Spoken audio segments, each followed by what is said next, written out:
सोनल ट्रीट्समध्ये तुमचं स्वागत आहे। आज आपण बघणार आहोत भरली वांगी। तर वांगी घेतली आहेत, कोवळी कोवळी छान थंडीमध्ये मिळतात आता। तर ती वांगी धुवून घ्यायची आहेत आणि एका साईडला तरी पाणी घ्यायचं आहे एका भांड्यात।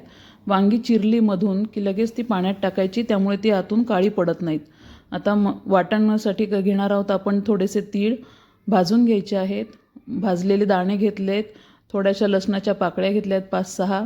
खोबरं जे आहे ते भाजून घेतलेलं आहे आणि त्याच्यात घालणार आहोत तिखट, मीठ, हळद आणि थोडासा मसाला घातला आहे, कांदा लसूण मसाला।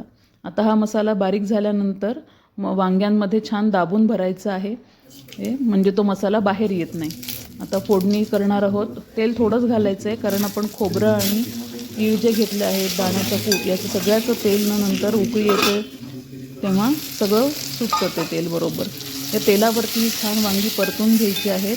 तेलामध्ये घातलं होतं मोहरी, जिरं, हळद, थोडंसं तिखट आणि वाफ येऊ द्यायची। त्याच्यामुळे वांगी पटकन शिजतात आणि वांग्याला छान खमंगपणा येतो।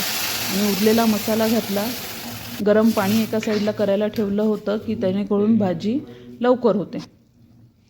आणि थोडासा चवीसाठी गूळ घालायचा आहे आणि थोडंसं कोथिंबीर। अशी ही भाजी पटकन होते। 5 ते 10 मिनिटात ही भाजी छान तयार होते। मस्त दणकून वाफ आली की ही भाजी सर्व करायला मस्त आहे। भाकरीबरोबर, पोळीबरोबर कशाबरोबर खाऊ शकता। नक्की करून बघा भरली वांगी। थँक्यू।